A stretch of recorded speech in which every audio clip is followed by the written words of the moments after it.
Nós, homens e mulheres no nosso país, temos uma certa compreensão, né, do que é que significaria o futuro. Afinal, nós somos um povo, especialmente os mais idosos como eu, que fomos marcados pela ideia de que nós somos o país do futuro. Talvez sejamos, inclusive, o único povo que tem saudade do futuro, né? Dói em nós, às vezes, o país que nós seremos um dia. E é claro, aquela ideia de futuro, ela está sempre ligada à noção de uma nação criança, um país criança. E quando se pensa em futuro, eu fico assustado com algumas situações e fico imaginando, inclusive, o quanto que muitas crianças hoje vivem exatamente essa possibilidade. A possibilidade de um futuro temeroso que as leva, e eu quero desenvolver um pouco mais esse raciocínio, que as leva a viver o presente com uma intensidade quase insana em várias situações. Afinal de contas, nós estamos, e talvez assim sejamos, eu vez ou outra levanto isso, talvez nós sejamos a primeira geração de humanos no Ocidente que não cuida direito da próxima geração. Em outras palavras, nós estamos fazendo o que se chama de saque antecipado do futuro. Sacando o futuro por antecipação.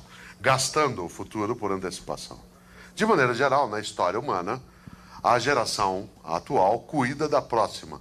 Cuida dos recursos, cuida da sobrevivência, cuida da possibilidade de meios de existência. No entanto, a voracidade do nosso cotidiano, a maneira como nós desmontamos as condições de existência coletiva, à medida em que o ego-narcisismo é mais presente na nossa frente, nós acabamos esgotando, como eu dizia há pouco, condições de existência no futuro. E acabamos, inclusive, anunciando isso às crianças e aos jovens. A primeira coisa que se coloca para nós, claro, do nosso horizonte, para falar de mundo da criança, é pensar de que criança nós estamos falando. Ou o que é uma criança nos tempos que nós estamos vivendo. Claro, para alguns de nós, por exemplo, com mais idade, uma criança era aquela que caracterizava a existência até os 14, 15 anos de idade. Aí o Estatuto da Criança e do Adolescente foi estabelecendo uma fronteira mais formal e colocou 12 anos como sendo o início da adolescência. Embora, claro, né, a própria noção de adolescência ela seja móvel. São sempre conceitos e fronteiras bastante móveis. Mas, se nós olhamos hoje, uma criança não é algo que se possa caracterizar e fechar dentro de um determinado momento de faixa etária. A postura, a possibilidade de ser criança, ela é um pouco mais múltipla. Aliás, ela atinge, inclusive, alguns adultos. Virou, entre outras coisas, uma das modas mais fortes entre nós, tentar reavivar em cada um e em cada uma a sua porção criança, o seu lado criança. Inclusive porque, por uma parte de nós, a infância ainda parece um passado agradável e delicioso. Olha que coisa curiosa. Nós estamos sacando o futuro por antecipação. O que é que isso significa? Nós estamos gastando os meios que permitiriam a existência de próximas gerações. Esta ideia é marcada, inclusive, pelo modo como nós anunciamos isso hoje às crianças. A gente acaba, inclusive, como eu disse, assustando um pouco. A gente chega a dizer a elas, vez ou outra, não haverá futuro. Não haverá meio ambiente, não haverá trabalho, não haverá segurança. Vocês não têm futuro. E tem mais, vocês não têm presente. Porque isso que vocês comem não é comida, é porcaria. Isso que vocês ouvem não é música, é barulho. Isso que vocês usam não é roupa, é andrajo. E tem uma coisa ainda, vocês não têm passado. Eu tive infância. Eu tive infância, vocês não têm isso. Isso cria algo extremamente terrível, que é olhar para algumas crianças com a ideia de um presente eterno. A ideia de que não havendo passado nem futuro, o presente tem que ser usado até o limite da condição que ele carrega. Aliás, está em moda hoje, e basta ver isso, inclusive com crianças de 10, 12 anos, a perspectiva que é a adoção daquilo que, no meu entender, é a pior contribuição que o mundo romano nos legou. De todas as ideias que o mundo romano nos legou, muitas delas são extremamente positivas. Mais uma, eu acho, maléfica, que é a ideia do carpe diem, do seize the day, do aproveite o dia.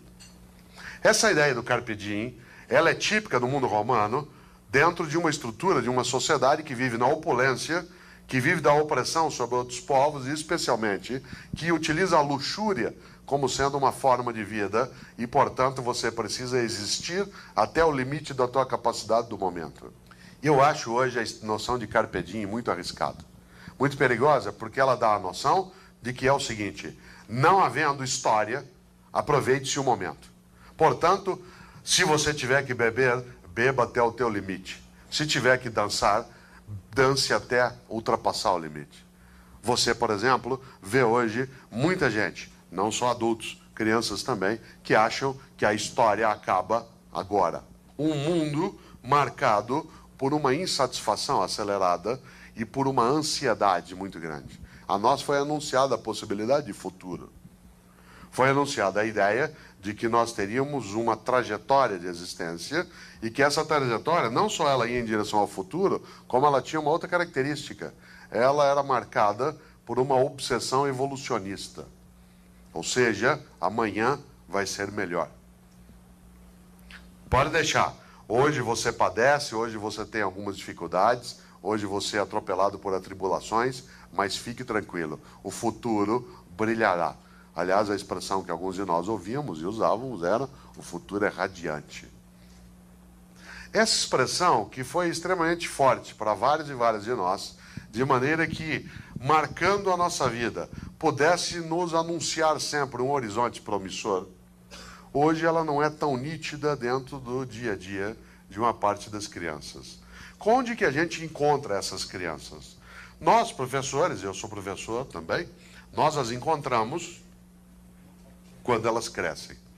Quando elas deixam de estar na faixa etária criança, mas continuam crianças em várias das coisas. Onde nós as encontramos? Nós as encontramos no nosso local, onde elas convivem com mais gente que é conosco. Aliás, eu vou dizer uma coisa que talvez uma outra pessoa que não seja da área de educação não saiba.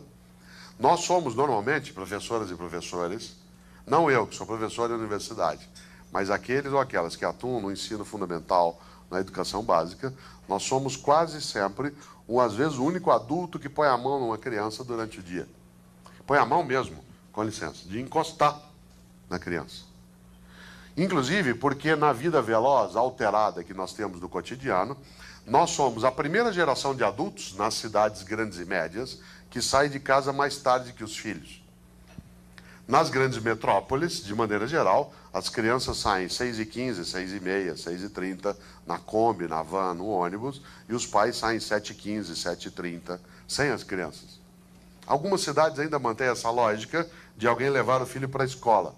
Mas veja só que coisa curiosa, durante séculos na história humana, especialmente no Ocidente, os adultos acordaram as crianças. Acordar, de pôr a mão, dizer: filha, está na hora da escola, levanta, acorda. Ela acordava, ia, sentava na beira da cama e ficava. Aí ia lá, acordava outra vez, fazia tomar banho, punha a roupa. Hoje as crianças dispõem, inclusive, de uma tecnologia automática para serem acordados. O próprio celular. A criança com 10 anos de idade ou 9, se ela utiliza um celular, ou ela tem aquilo, ou ela tem, às vezes, no aparelho de som. Ela se acorda.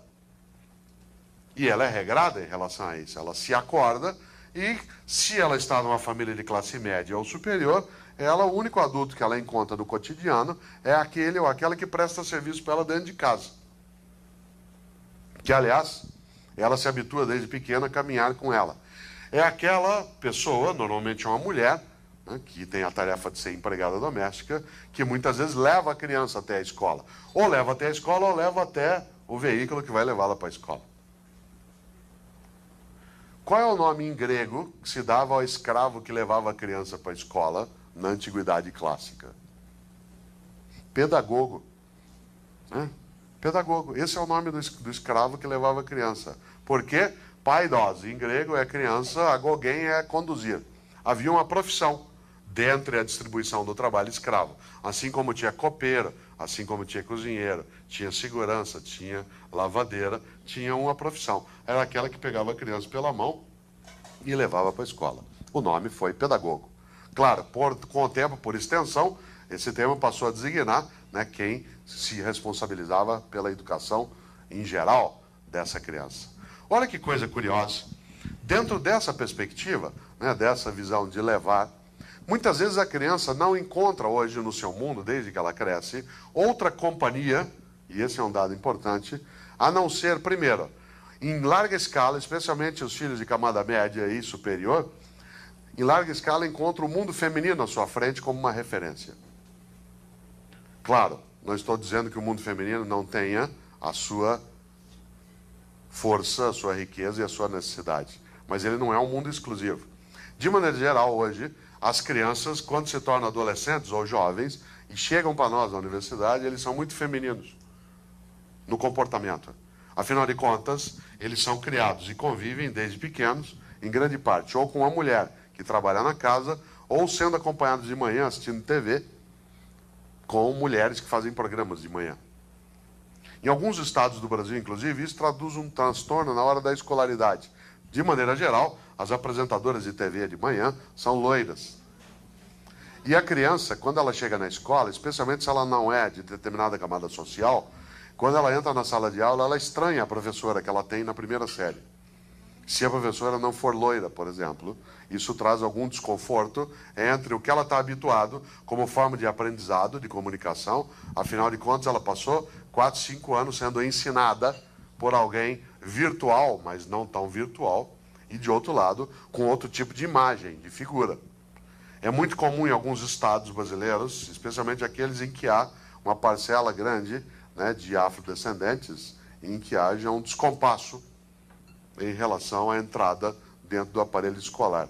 Não é só a preparação da criança para que ela lide com aquilo que a escola tem de especificidade, mas também com o hábito dela social ou até de convivência em relação ao que ela conhece.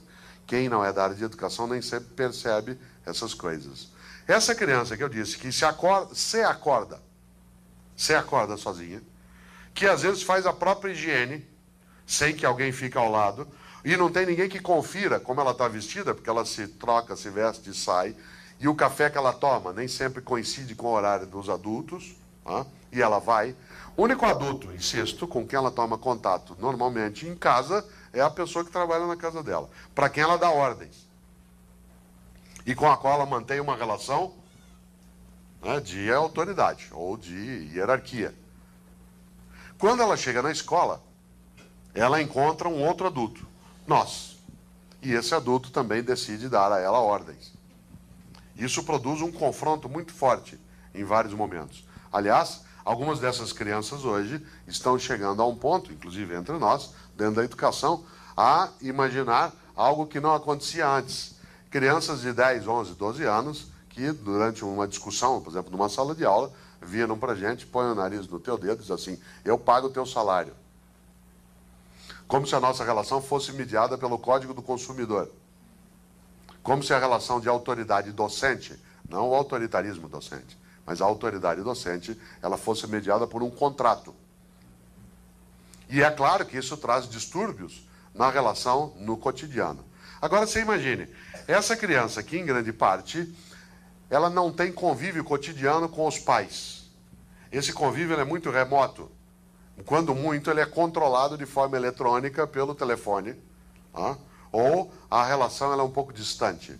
Essa mesma criança, ela acaba encontrando no espaço escolar um espaço onde ela tem convivência, mas onde ela tem também, às vezes, algumas regras. Vou descrever um pouco, você que é mais idoso ou idosa como eu, talvez se lembre, como é que era a tua casa, por exemplo, há 30 anos.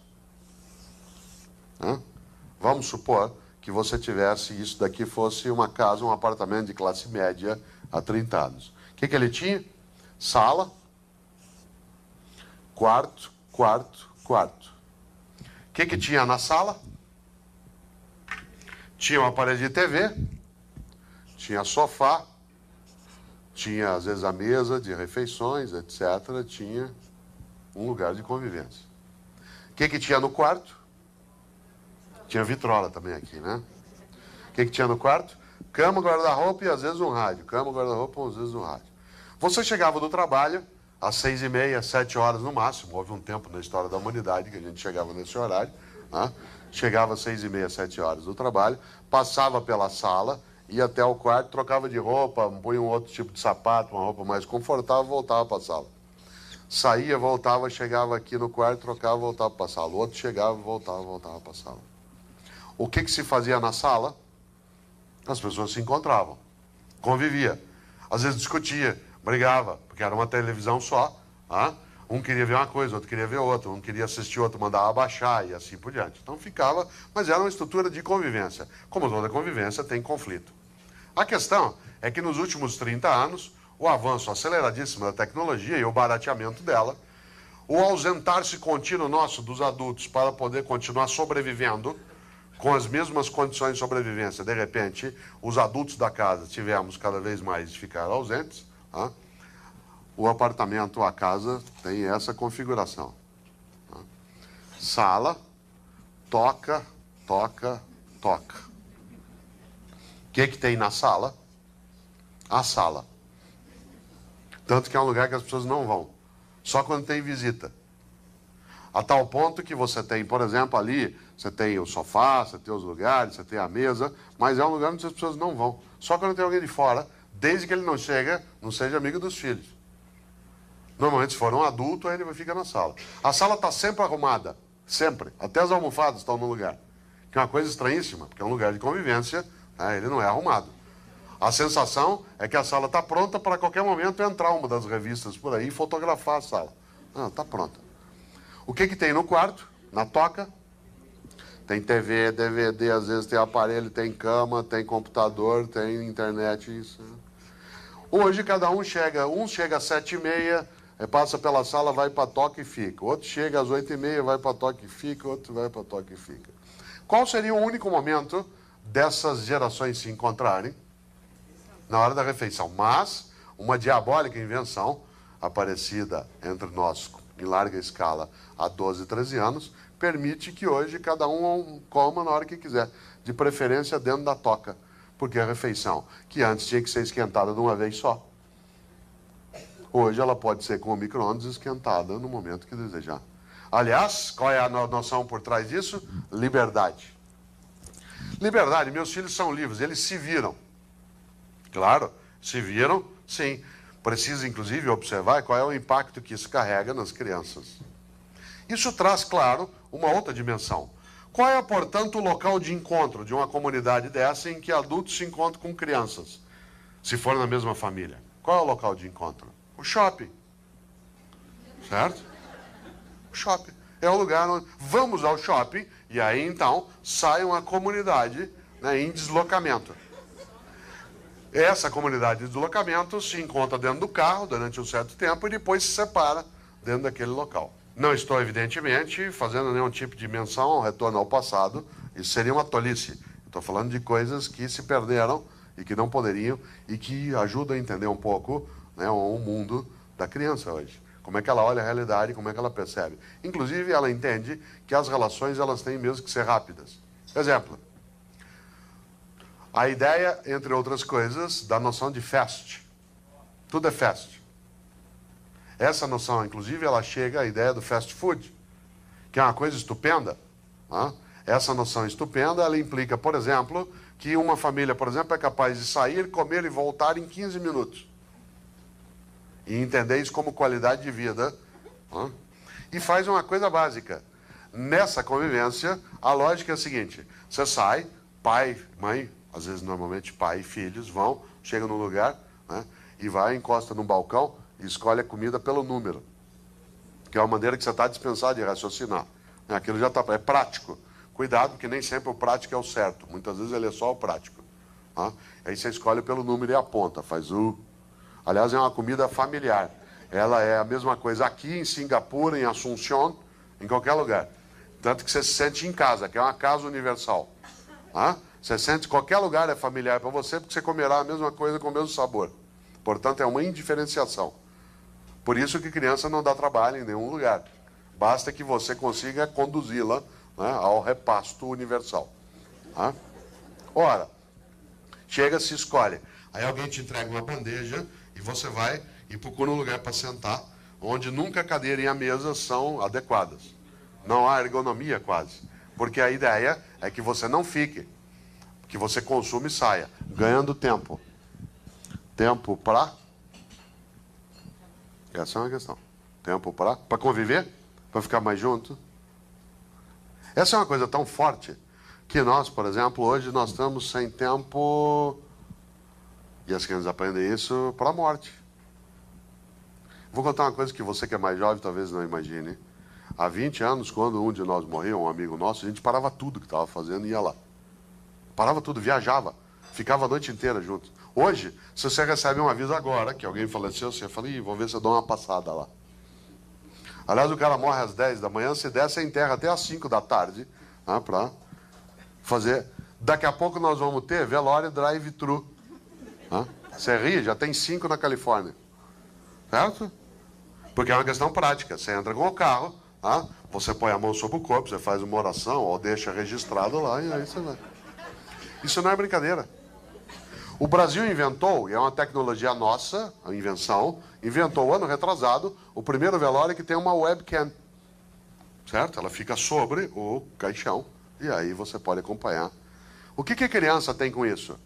Crianças hoje não são mais levadas em velório por adultos. Os adultos acham que tem que poupar as crianças.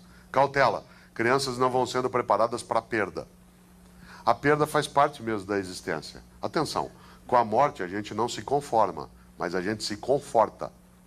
Ou seja, a gente ganha força junto. E esse é um dos sinais mais fortes de humanidade na nossa história. O fato de nós não aceitarmos a morte individual ou próxima. A tal ponto que quando um de nós, né, falece, a gente não deixa isso para lá. A gente faz uma série de cerimônias, a gente se junta, a gente gruda, a gente faz quase uma almôndega em torno daquele que perdeu alguém, para ele se sentir fortalecido. Hoje você já quase não tem. A criança não vivencia mais isso. Qual é o argumento? Eu não quero que ela passe por isso. Depois ela não sabe enfrentar perda, às vezes de ano letivo, perda de trabalho, perda de pais que se separam, perda física mesmo de alguém, e assim por diante. Como se preparar? Você não está preparando. Uma parte delas, inclusive, se habituou, digamos, com a ideia de morte apenas no videogame, em que você tem uma personagem que quando falece, você vai lá, né, reinicia, e aí volta outra vez. Mas não é assim. A lógica é outra. Esse mundo da criança, ele é um mundo que vem sendo afastado um pouco da convivência com os adultos, e de outro lado, ele é um mundo marcado por algo extremamente forte, que é o mundo da impaciência. Impaciência. Perguntinha. Por que é que uma aula dura 50 minutos? Isso que eu fiz é outra pergunta.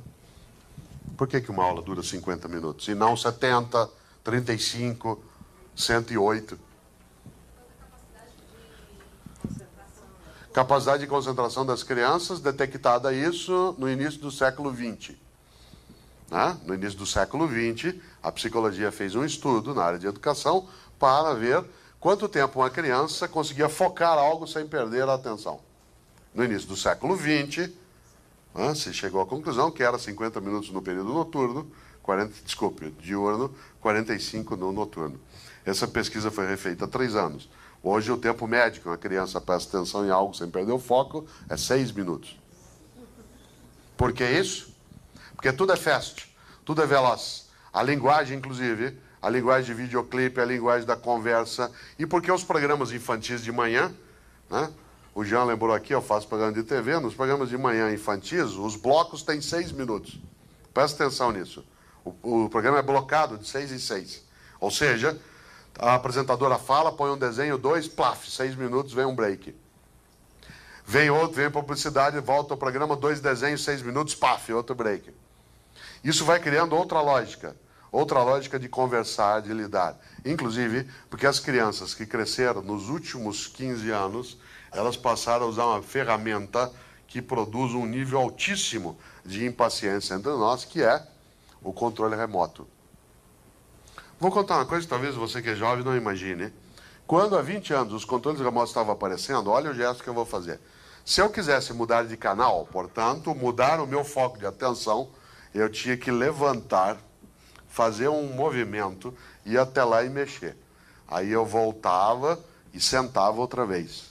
Se eu quisesse mudar de atenção de novo, eu tinha que levantar, e isso dava um trabalho danado. Em compensação, você ficava mais fixado, né, em alguma coisa. Hoje, a impaciência ela é altíssima. Aliás, nós adultos somos assim, as crianças também. Você pega, por exemplo, na TV, você tem TV a cabo, você põe no canal 3 e vai tuf, tuf, tuf, tuf, tuf, tuf, tuf. Chega no último, você volta, tuf, tuf, tuf, tuf, tuf. E fala, não tem nada para ver nisso aqui. É um nível fortíssimo de impaciência. Essa impaciência, ela produz efeitos, claro, fortes no nosso cotidiano. Um deles é a impaciência com o outro.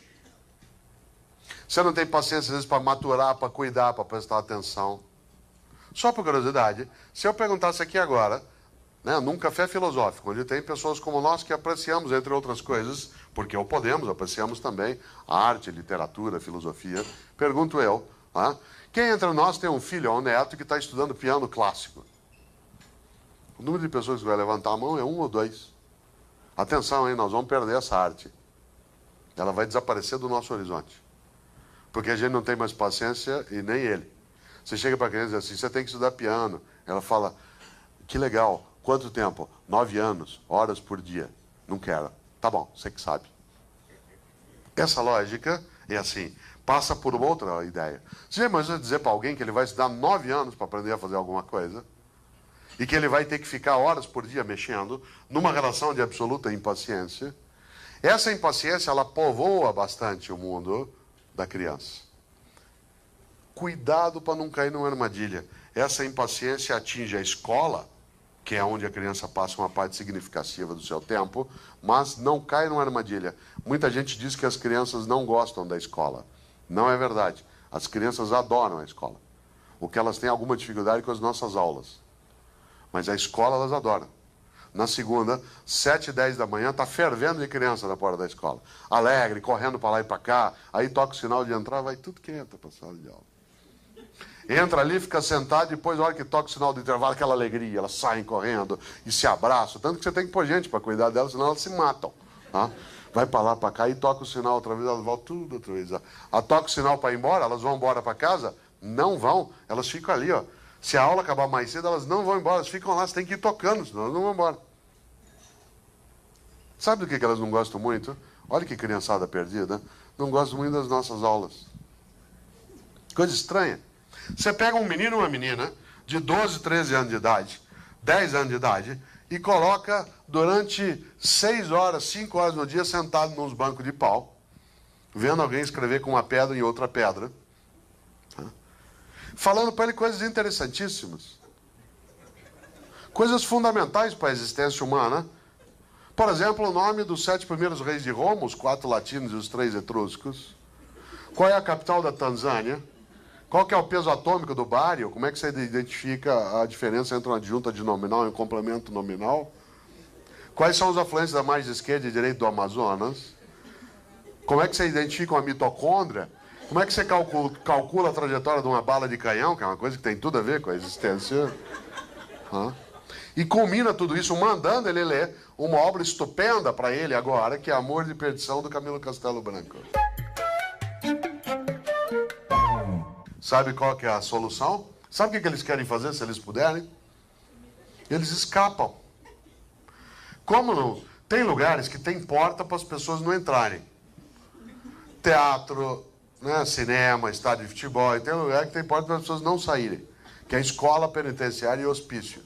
Né? São lugares onde você não necessariamente tem as pessoas com toda a adesão àquilo. Você já imaginou?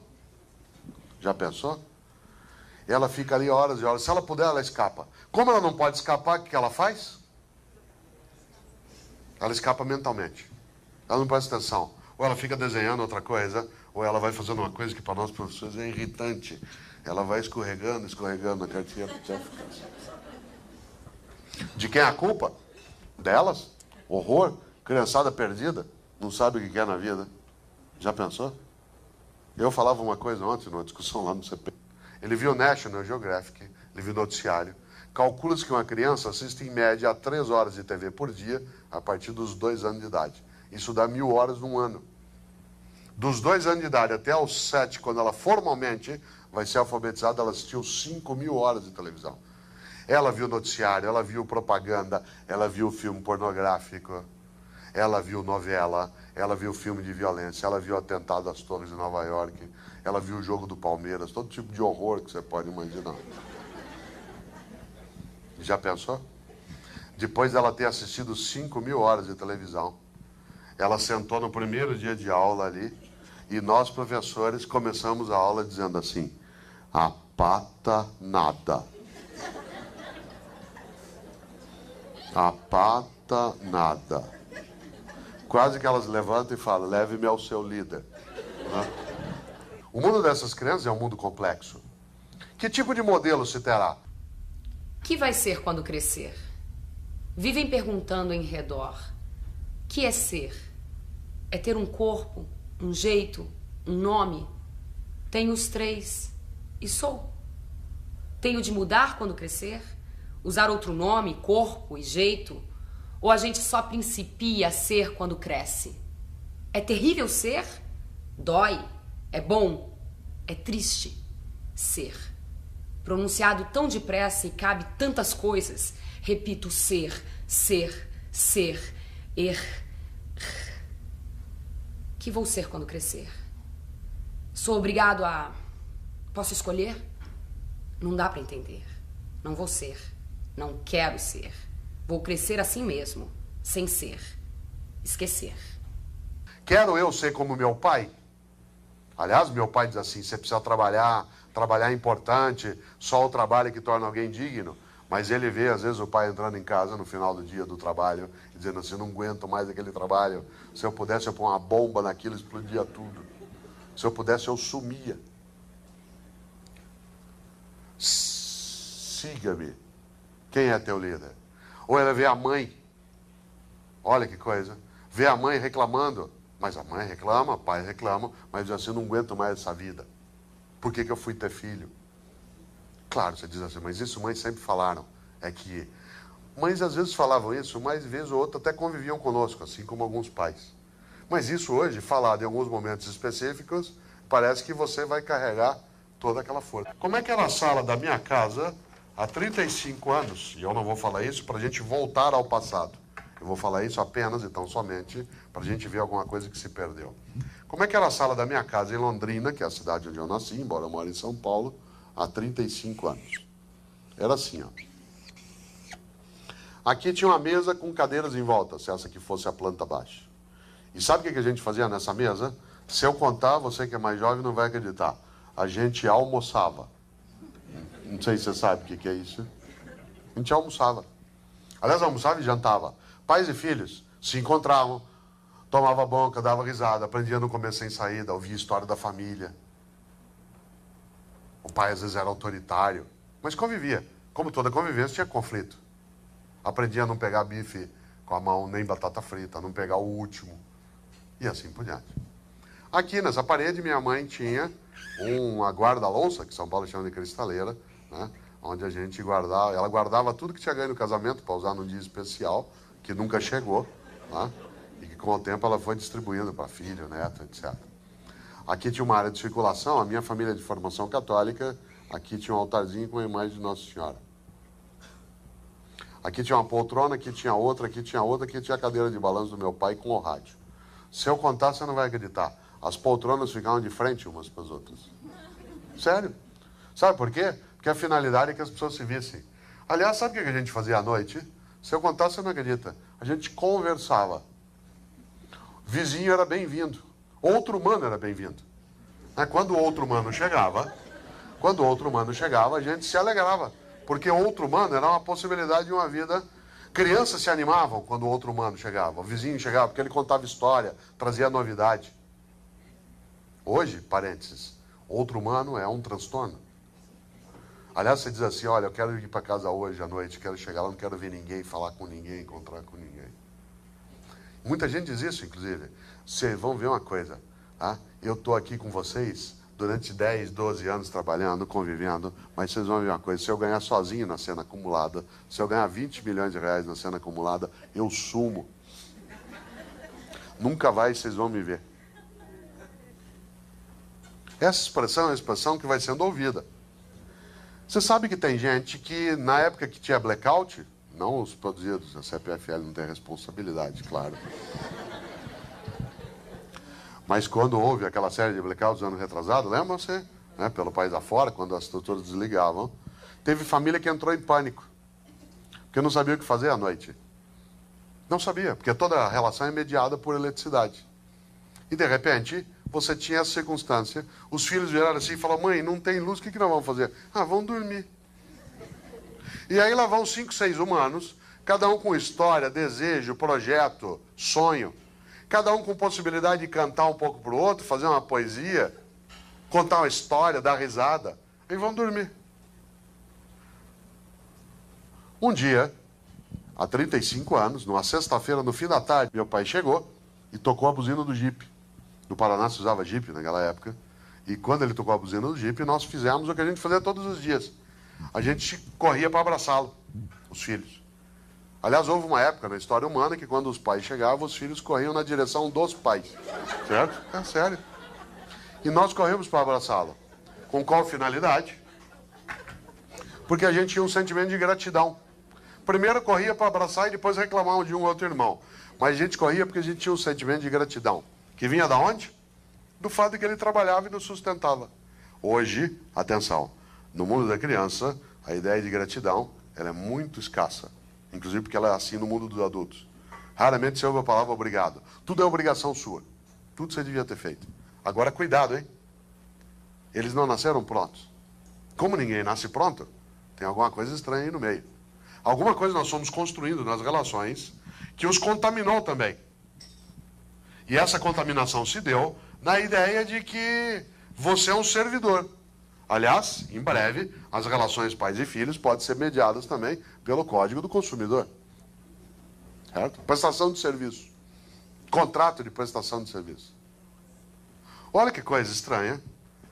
Nesse dia ele chegou e quando ele chegou dentro tinha uma caixa grande no carro, no Jeep, que ele trouxe e pôs aqui em cima. E ao colocar a caixa ali, quando ele abriu, o que tinha dentro? Uma TV Telefunken, preto e branco, a válvula, com os pezinhos de madeira. Você nunca deve ter visto uma dessas, senão você não estaria aqui. Tá? Olha que coisa interessante. Nesse dia, a partir desse dia, a nossa vida mudou. 3 grandes mudanças aconteceram. A primeira delas, Secretaria de Esportes informa, sai Nossa Senhora Aparecida, entra a TV bem aqui, ó. Bem nesse canto. Segunda mudança, as poltronas ficaram de frente para o aparelho. Terceira mudança, a gente não conversou mais. Aliás, não podia, não devia. Vizinho passou a ser mal-vindo. Outro humano passou a ser mal-vindo. O outro humano chegava, a gente continuava às vezes com o aparelho ligado. Aí eu olhava para o vizinho, olhava para a TV, olhava para ele, dali a pouco ele também estava assistindo televisão. Quando dava 9 da noite, ele vai embora. Ah, fica aí, é tão gostoso quando você vem. Cuidado, hein? Eu não estou falando de uma coisa que pareça frouxa. Foram alguns laços que foram esgarçando no tempo e que as crianças foram crescendo, também habituadas com essa possibilidade de não precisar ter relações intensas ou duradouras, ou algo que permita que você precise maturar essa relação. Cautela. Esta possibilidade de desmontagem da capacidade de convivência e especialmente da possibilidade de nós indicarmos a própria noção de criança como sendo aquela que tem a sua maior força no lúdico, na ludicidade. Ou seja, a possibilidade de fruir, de aproveitar. E fruir e aproveitar como criança significa, entre outras coisas, a possibilidade nessa fruição de nós conseguirmos conviver com outras gerações. O que é extremamente prazeroso. A possibilidade, entre outras coisas, de perceber que não se pode colocar o número de obrigações que hoje se coloca, por exemplo, para as crianças de camada média, como as nossas. Há crianças, vocês sabem, que têm uma agenda semanal superior quase às vezes de um executivo. Coloque-se para a criança com 7, 8 anos de idade, com 10 anos de idade, que ela precisa fazer isso, aquilo e aquilo para ela se preparar para o futuro. Eu fui secretário de Educação na cidade de São Paulo e uma das coisas que eu fiz como secretário, logo depois do professor Paulo Freire, foi discutir com as educadoras e os educadores na rede a seguinte ideia: não se dê tarefa para a criança no final de semana. É uma violência. Tornar a criança um ser pragmático, utilitarizado o tempo todo. Por exemplo, sexta-feira, dá tarefa para a escola, para casa. Qual é a consequência? Nenhum de nós gosta de levar atividade para casa no fim de semana. Consequência, a criança passa o final de semana inteiro sem fazer aquilo e preocupado. Vai fazer quando? No domingo à noite. Com raiva e com sono. E aí a gente diz que ela tem que apreciar, porque aquilo é importante para ela. Ora, uma escola que organiza isso é aquela que não entende que parte do conteúdo está na possibilidade exatamente dessa ludicidade. Essa criança hoje, eu vou inverter a questão. Mais do que criança. O menino ou a menina que entrou este ano aqui em Campinas na universidade, o menino ou a menina que entrou este ano aqui em Campinas na universidade, em que ano nasceu? 86. Alguns nasceram em 87, os que entraram esse ano na universidade. Quando o Collor foi eleito, eles tinham 3 anos. Para uma parte de nós aqui, Collor é memória, para ele é história. Ele foi ler uma apostila para fazer o exame. Esse menino, por exemplo, que entrou esse ano, essa criança, que agora tem 17, 18 anos, ele não assistiu um filme antigo, que talvez um ou outro aqui tenha assistido, vocês chegaram a ver, um filme antigo chamado ET. Chegaram a ver ET? Antigo. Talvez você tenha até curtido o ET. Talvez até você se lembre dele. A criança que assiste hoje o ET, ela acha o ET meio tonto. O que o ET queria no filme o tempo todo? Ligar para casa, voltar para casa. Ele ficava dizendo E.T. phone home. E.T. phone home. A criança olhou e falou: por que ele não liga logo para casa? É porque quando o filme foi feito, não existia celular, não existia internet, não existia GPS. O filme fala do passado do nosso futuro. Para alguns de nós aqui, o ano 2000 era uma referência do impossível. Você diz isso aí só no ano 2000, lá foi. Olha só. Ele não viu ET. E ele não viu uma das coisas mais importantes na vida, que uma parte dessas crianças hoje está gritando para nós desesperadamente. E às vezes a gente na escola, em casa, na mídia, não sabe direito o que fazer. A gente subestima a força amorosa que elas carregam. Uma das cenas mais estupendas do ET, que você se lembra até hoje, qual é? Do dedinho. Aliás, essa é a mais forte da cena, sabe por quê? Porque ser humano é passar a existência atrás de um dedinho que você possa encostar. A pior sensação que um ser humano pode ter é se ele não tem nenhum dedinho para encostar. Porque é a sensação do abandono, da solidão. Como dizia o grande Guimarães, a vida é grande sertão, mas tem veredas. As veredas são o outro. Aquela cena é estupenda, tanto que acende. Nós curtimos tanto o ET, sabe por quê? Não só porque o filme é gostoso, mas por ser um ET pequeno, dá a impressão que ele é uma criança. Embora não fique claro no filme e no roteiro, ele não é, né? Dá a sensação de que ele é uma criança. E é claro, o filme lida um pouco, às vezes, com essa força nossa. De onde tirou Spielberg aquela ideia maravilhosa da cena?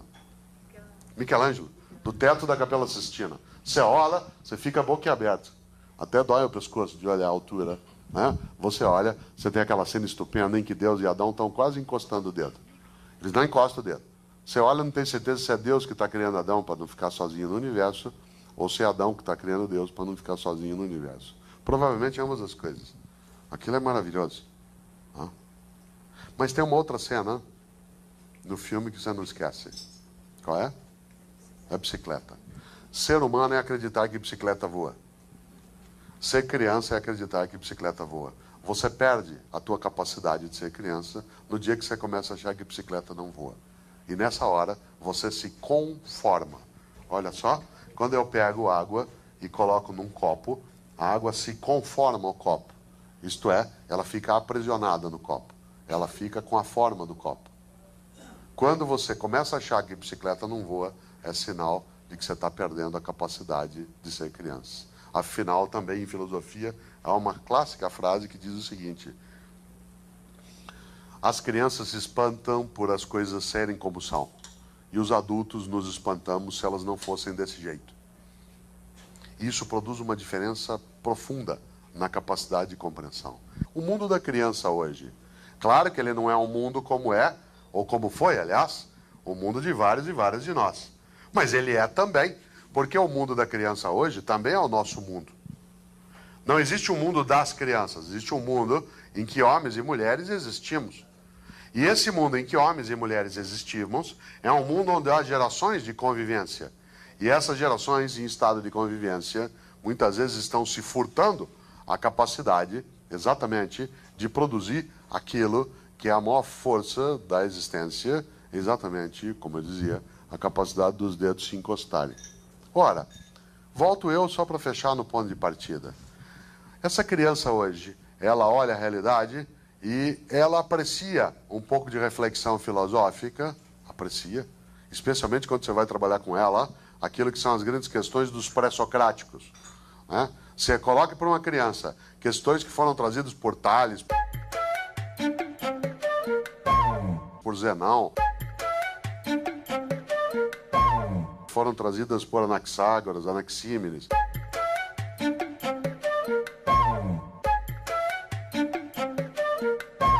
Heráclito.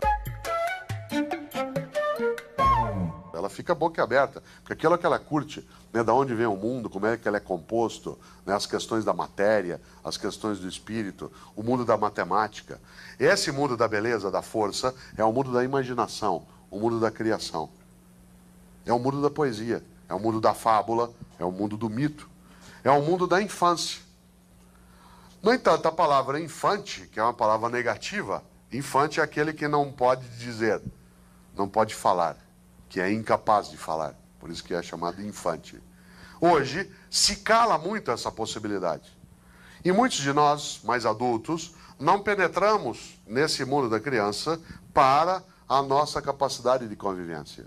E no máximo, e muitas vezes o fazemos sem necessariamente uma má intenção, deixamos, né, que esse mundo aconteça como se ele fosse à parte. Aí, um dia, a gente se espanta quando entra no quarto do filho, que está com 14 anos de idade, e ele tem uma série de aparelhos eletrônicos ligados, ele está na internet, está no ICQ, está com a televisão ligada, está com o aparelho de som ligado, está ouvindo, falando com alguém no celular e assim por diante. Você fala, isso que é capacidade multilateral.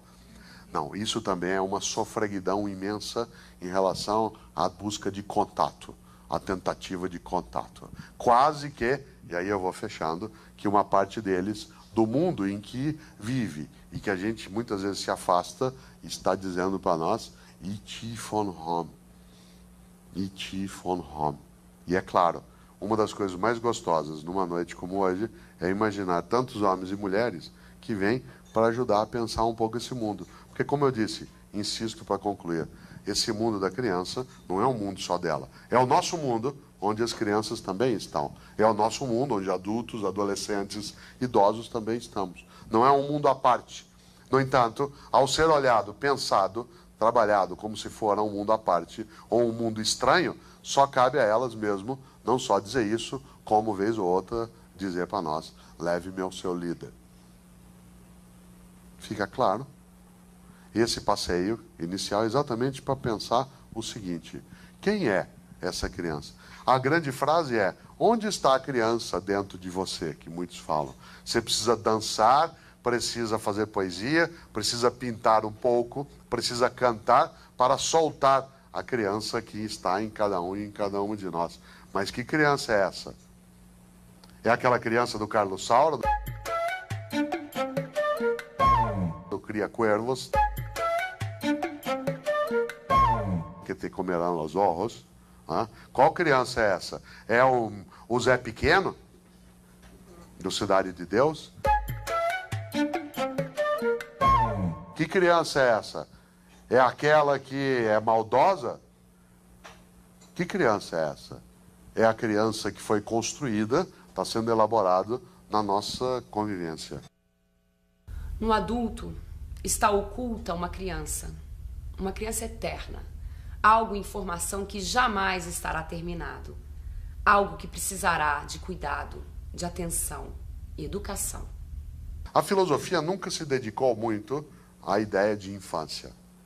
A filosofia, na sua trajetória, nunca trabalhou muitos textos para olhar isso mais de perto. Afinal de contas, como eu disse há pouco, a noção do infante é daquele que não tem voz, que não podia dizer-se e dizer. E hoje a gente tem um grito muito forte, né, nesse campo, que é pensar não só os que estão conosco, não só os nossos filhos e filhas, nossos netos e netas, mas especialmente olhar que tipo de futuro que a gente quer construir, né?